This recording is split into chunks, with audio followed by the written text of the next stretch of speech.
मैं मदद के लिए लगातार चिल्ला रही थी लेकिन कोई नहीं आया। विभव कुमार ने मेरे सीने, पेट और कमर पर लात मारना शुरू कर दिया। मुझे अत्यधिक दर्द हो रहा था और मैं हमला रोकने की गुहार लगाती रही। नमस्कार, एससीजी न्यूज पर मैं नरेंद्र पांडे बात कर रहा हूं। दिल्ली की पूर्व महिला आयोग की अध्यक्षा एवं आम आदमी पार्टी की राज्यसभा सांसद स्वाति मालीवाल द्वारा दिल्ली के सीएम अरविंद केजरीवाल के निज सचिव विभव कुमार विवाद की घटना का जिक्र करते हुए मालीवाल ने कहा, मेरी शर्ट ऊपर हो रही थी लेकिन उन्होंने मतलब विभव कुमार ने मुझ पर हमला जारी रखा। मैंने बार बार कहा कि मैं मासिक धर्म से हूं, मुझे पीरियड हो रहा है और कृपया मुझे जाने दिया जाए।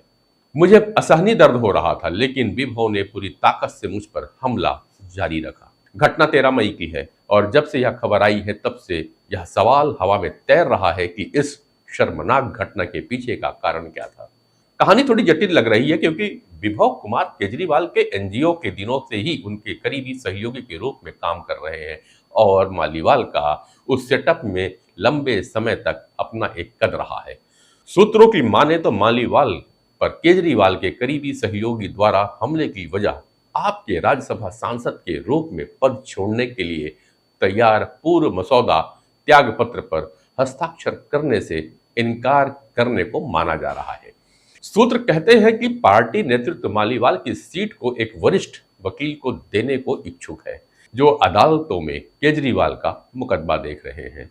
कहा जा रहा है कि केजरीवाल को आबकारी नीति के मामले में जब गिरफ्तार किया गया तो मालीवाल विदेश में थी और जब पार्टी के अन्य नेता इस मामले पे बयान जारी कर रहे थे तो वह अनुपस्थित थी। सूत्रों ने कहा कि उन्हें दिल्ली लौटने और लोकसभा चुनाव अभियान में भाग लेने के लिए कहा गया लेकिन उनके वापस आने पर उन्हें कोई सार्थक कार्यभार नहीं दिया गया। कथित शराब घोटाले में केजरीवाल के जेल जाने के बाद से आप में कुछ बदलाव सा आया है। हालांकि केजरीवाल निर्विवाद रूप से पार्टी के बॉस बने हुए हैं और आप में उनकी बात अंतिम है। कुछ नए सत्ता केंद्र चाहने वाले जो किसी भी क्षमता के हों अपने लिए जगह बनाने की कोशिश कर रहे हैं। उनको मालीवाल से काफी शिकायतें हैं। सूत्रों ने बताया कि मालीवाल इस मुद्दों और अन्य चीजों पर केजरीवाल के साथ चर्चा करना चाहती थी, इसलिए वह 13 मई की सुबह सीएम के आधिकारिक आवास पर गई। सूत्रों ने यह भी कहा है कि जब मालीवाल से राज्यसभा के सभापति को संबंधित त्यागपत्र पर हस्ताक्षर करने के लिए कहा गया तो उन्होंने पूछा कि वह क्यों, राज्यसभा में पार्टी के और भी 9 सदस्य हैं तो कोई और क्यों नहीं। निकट भविष्य में उन्हें कुछ और पद देने का पार्टी की ओर से वादा भी किया गया लेकिन उन्होंने इस्तीफा देने से इनकार कर दिया। यहाँ पर थोड़ी सी और जानकारी आप लोगों को स्वाति मालीवाल के बारे में देना भी उचित होगा। हमारे पास प्राप्त जानकारी के अनुसार 1984 को गाजियाबाद में जन्मी स्वाति मालीवाल इंफॉर्मेशन टेक्नोलॉजी में बीटेक है। एक मल्टीनेशनल कंपनी में नौकरी करने के पश्चात अरविंद केजरीवाल का एनजीओ परिवर्तन ज्वाइन किया और अन्ना हजारे के आंदोलन का हिस्सा बनी। दिल्ली में आम आदमी पार्टी सरकार बनने के बाद स्वाति को 2015 में दिल्ली महिला आयोग का अध्यक्ष बनाया गया। 3 साल यानी 2018 तक इस पद पर रहने के दौरान उन्होंने एक आप बीती बताते हुए बहुत बड़ा खुलासा किया था।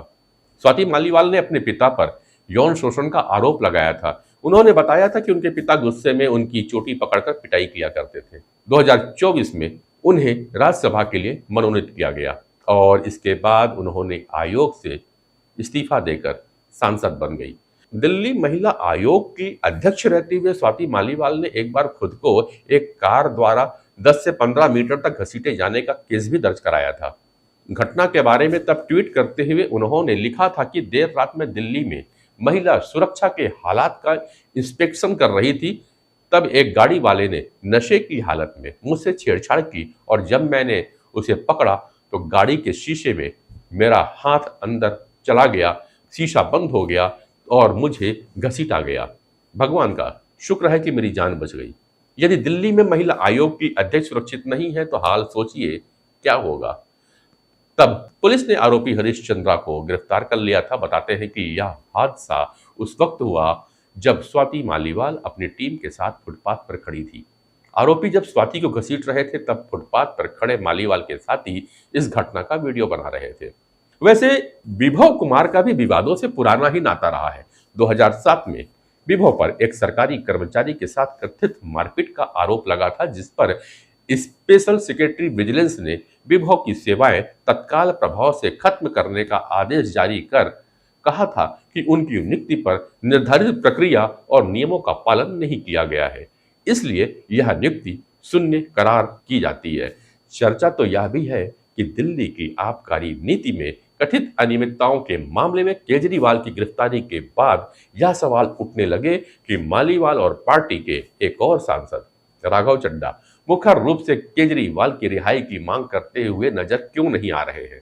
तब पार्टी ने स्पष्ट किया था कि दोनों सांसद उस समय निजी और पारिवारिक कारणों से देश से बाहर थे, लेकिन अब इस एफआईआर के बाद इन अटकलों ने और तूल पकड़ लिया है कि कहीं इन दोनों और पार्टी के बीच गहरे मतभेद तो नहीं हो गए हैं।